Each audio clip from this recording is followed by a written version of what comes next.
mikul dhuwur mendem jero ta gak? Cek tau krungu rek. Napa mikul dhuwur niku? Gak ngerti piye, Pak? Masa gak ngerti rek mikul dhuwur rek?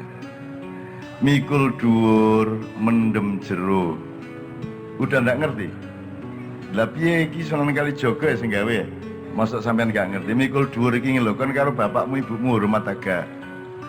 Mbahmu, buyutmu. Saiki aku takon, bapak, mbah, buyut terus nek cara Jawa sampai piro? Sampai piro? Piro? Sampai debok bosok, udeg-udeg. Ana piro kabeh?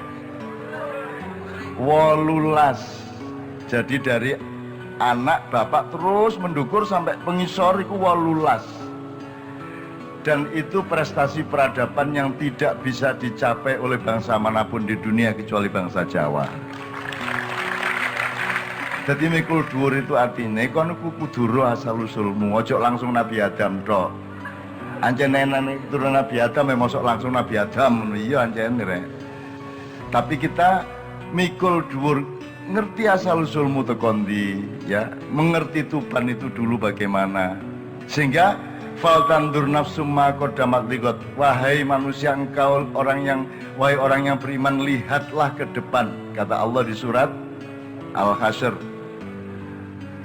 Itu kita tidak bisa melihat ke depan kalau kita tidak berasal dari belakang. Ngono ya rek ya. Dadi nyaduk bal gak iso banter gak mundur sik sikile lak ngoten nak. Nah, jadi kita mikul dhuwur itu artinya mengingat-ingat, menghargai, memaknai jasa-jasa dari para leluhur kita yang dekat maupun yang sangat jauh, dan kita batasi Tuban saja. Tuban itu salah satu mbahnya Indonesia, nek gano Tuban, gano Indonesia ngono rek. Gitu loh. Upama gano Indonesia, Tuban tetap Tuban loh Pak Uda. Tetap loh, tetap ono Tuban masih gano Indonesia. Jadi Indonesia itu aku takon, bangsa Indonesia dilahirkan oleh Republik Indonesia atau Republik Indonesia dilahirkan oleh bangsa Indonesia? Yang mana? Sing bapake sing di bangsa Indonesia atau Republik Indonesia? Bangsa Indonesia bapaknya apa anaknya? Bapaknya. Republik Indonesia anaknya. Jadi pemerintah Indonesia kudu mikul dhuwur nang bangsa Indonesia. Ngono ya maksudnya rek. Nek mendem jero apa mendem jero? Dipendem sing jero ngono. Mendem jero itu artinya ojo dieling-eling eleke bapak mbah biyen. Ya, ayo didoleki api. Begitu seseorang dipanggil Allah meninggal dunia, semua yang baik-baik kita ingat. Ngoten nggih? Itu namanya mikul dhuwur mendem jero. Saiki ada Pak Kuswoyo. Pak Kuswoyo itu dulu pemain keroncong Hawayan ya di Tuban sini. Leres mayo nggih. Leres nggih. Oke, engko pokoknya diceritakno pelan-pelan cek sampean ro. Gara-gara ana negara iku pahlawan iku kudu perang sik iku apa? Sing berkarya gak tahu dadi pahlawan to. Nggih ta mboten? Angger kon biyen perang, matek, ditembak terus pahlawan. Tapi sing berkarya tukang becak setengah mati, setia becak sampai tuwek gak dadi pahlawan.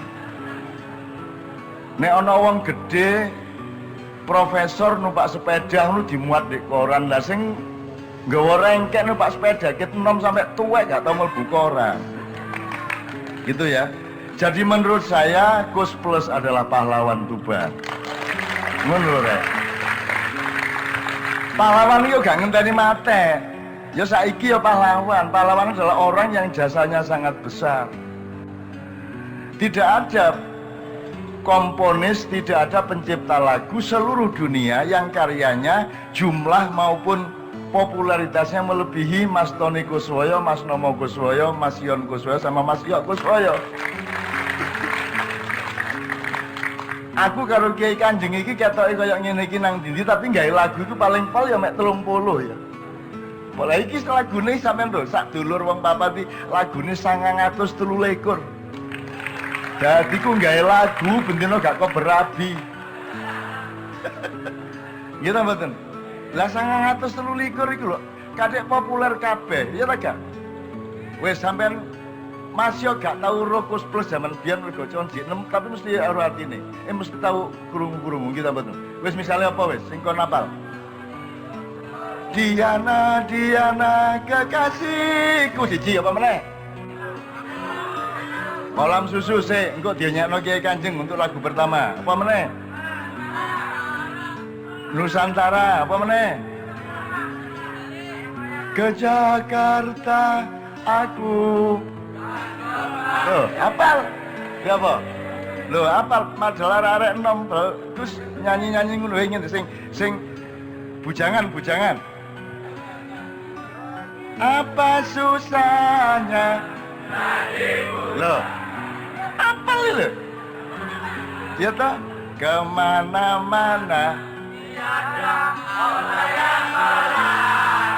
Ah, iki lho wong sing nyanyi bujangan iku biasane sing gak tapek duwe dhuwit. Telat rabi. Nggih ta mboten ya? Masyaallah Mas Yon, Mas Nomo delon sampean rungokno iki delon. Apal kabeh ketoke gak tapek tapi apal. Nah saiki aja mek apal lagune Ruwa Wonge. Ngono ya? Ruwa Wonge. Mereka luar biasa dan saya ingin cerita yang Pak Bupati juga belum mendengar. Kakak beliau sulungnya namanya Tony Kuswoyo itu, Pak ceritani kon kagum karo Mas Tony, ini pengagumnya Mas Tony. Ini pengagumnya Mas Tony dan Anda tidak pernah tahu Tony Kuswoyo itu bagaimana sebenarnya. Malam hari ini kita akan buka sejumlah hal bahwa lagu Andaikan Kau Datang, loh kan Dek. Jadi kita menyangka, jadi gini, kalau orang bikin lagu supaya didengerin banyak orang, itu kan ada dua macam. Yang pertama misalnya para wali Dek ya. Para wali ku pesene iku iso awet berabad-abad dititipno arek-arek. Dititipno arek cilik misalnya Gundul Pacul. Ketoke lagu anak-anak padahal pesannya adalah kepemimpinan politik, ngono to?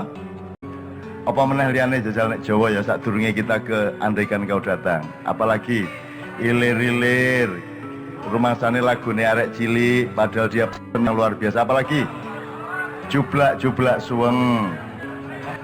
Jadi lagu Andaikan Kau Datang ini adalah ketakutan Mas Tony Kuswoyo. Iki uripku gurung karuan apik rek, meneh-meneh nek aku ninggal jasadku terus aku iki ya apa? Jawabku ya apa? Makanya kalimatnya adalah andaikan kau datang kemari, jawaban apa yang kan ku beri. Kon saiki ngono timbane meneh-meneh gak iso jawab, meneh-meneh keliru kabeh gak karu-karuan. Nah, ngono ya. Loh, Mas Tony saja punya kesadaran seperti itu, cuman nek diomongkan secara filsafat dalam dan kalimat-kalimat yang sukar, nanti semua akan tidak mau mendengarkan. Jadi justru dibikin gampang-gampang kayak ngono. Mas Yok nanti tolong ditambah, tapi tak ceritani sampean. Sampean pernah tahu Bagus bersaudara dibui karo Bung Karno? Tahu dibui pirang-pirang bulan? Telung bulan. Dilok-lokno kalau Bung Karno jarene lagune ngak-ngik-ngok gitu mboten. Dianggap niru barat, kon tak kandhani saiki gelem. Tak kandhani. Nyuwun sewu nggih Mas ya, Mas Nomo. Itu acting. Itu tidak beneran. Mereka mau masuk penjara itu supaya seluruh dunia, terutama Malaysia, menyangka Kus bersaudara itu sudah di persona non gratakan oleh Republik Indonesia. Jadi ketika itu Kalimantan Utara itu jadi perebutan antara Indonesia dengan Malaysia. Sama dengan pada tahun 60-an sebelumnya Irian Jaya itu diperebutkan dan dipertahankan oleh Belanda supaya tidak masuk Indonesia. Nah, waktu Kus bersaudara itu Kalimantan Utara itu berebut antara Bung Karno sama PM Malaysia sinten waktu itu ya. Perdana Menteri Malaysia siapa Pak? Udah waktu itu ya. Tengku Abdurrahman. Abdurrazak atau Abdurrahman? Abdurrahman ya? Abdurrahman. Abdurrahman. Jadi gini, Mas Tony itu diajak untuk bikin strategi kon apen-apen dikutuk di Indonesia, tak kunjoro 3 bulan, ojo kondo adikmu, ojo kondo sopo-sopo, ini satu perlindungan intelijen. Nanti kamu melarikan diri ke Malaysia. Setelah itu Malaysia akan percaya bahwa kamu betul-betul sudah diusir oleh Indonesia, maka kamu akan diterima oleh Malaysia. Nah, beliau akan berkiprah di Malaysia menjadi tokoh Malaysia, tapi diam-diam menjadi intel yang menyelidiki segala hal mengenai Malaysia. Menurut ceritanya. Betul. Gitu ya. Jadi rencananya Tony dan adik-adiknya itu akan menjadi patriot prajurit rahasia Indonesia di Malaysia, ngono rek ceritane. Cuman masalahnya sebelum itu terjadi, sebelum beliau lari ke Malaysia, Bung Karno dijatuhkan. Tak cerita ini di roda politik ya. Jadi Irian Jaya yang sekarang Freeport itu sudah direncanakan untuk diambil oleh Amerika sejak tahun 57. Dari Direktur CIA, Badan Intelijen Amerika, sudah punya rencana besar untuk mengambil emas-emas di Papua. Terus presidennya pada waktu itu adalah John F. Kennedy. John F. Kennedy itu pengagumnya Bung Karno, teman dan sahabatnya Bung Karno. John F. Kennedy tidak setuju kalau Irian Jaya diambilin, dirampok oleh Amerika. Karena sudah berjanji sama Bung Karno untuk sama-sama nyengkuyung satu sama lain. Sehingga program intelijen Amerika itu menjadi gagal, maka Kennedy dibunuh pada siang hari di Dallas. Gitu ya. Begitu Kennedy dibunuh, Bung Karno kehilangan teman di Amerika. Dan 4 menit setelah John F. Kennedy dibunuh, wakil presiden yaitu Lyndon B. Johnson dilantik menjadi presiden Amerika yang baru. Waktu itu pelantikannya di atas pesawat, karena di Amerika itu begitu presiden meninggal tidak boleh ada vakum politik, maka secepatnya harus dilantik presiden yang baru. Maka Lyndon B. Johnson dilantik 4 menit sesudah penembakan John F. Kennedy. Begitu Lyndon B. Johnson menjadi presiden, berubahlah semua politik luar negeri Amerika, sehingga keputusan soal Irian Jaya, soal Afrika, soal Vietnam, soal semuanya menjadi seperti yang kita ketahui bersama. Sejak itu Bung Karno tidak lagi berteman dengan Amerika, Bung Karno kemudian berteman dengan Uni Soviet. Nah, karena John F. Kennedy dibunuh, karena akan mempertahankan Irian Jaya, dan Bung Karno juga mempertahankan Irian Jaya, maka Bung Karno dijatuhkan juga pada tahun 1965. Nah, Tony Kuswoyo dan adik-adiknya yang sebenarnya sudah akan berangkat ke Malaysia menjadi gagal karena Bung Karno jatuh. Ngene-ngene iki lek garuk sing ngerus ya, Rek. Nah, aku takon, nek kon wis dadi penyanyi terkenal kayak Tony Kuswoyo, kayak Kus Plus, ke Super Saudara, gelem kon dadi patriot, dadi prajurit di luar negeri. Arek saiki gelem tangune iku. Tapi Tony Kuswoyo dan adik-adiknya siap menjadi patriot Republik Indonesia.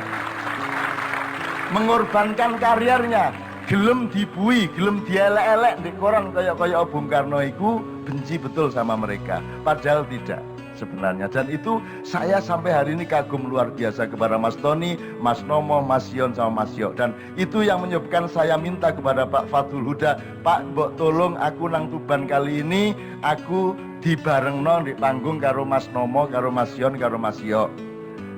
Nah, akhirnya beliau berdua datang. Mas Yon kebetulan sudah ada acara. Jadi malam hari ini teman-teman sekalian, mudah-mudahan ini adalah liqaun azim, pertemuan agung yang ditakdirkan oleh Allah Subhanahu wa taala.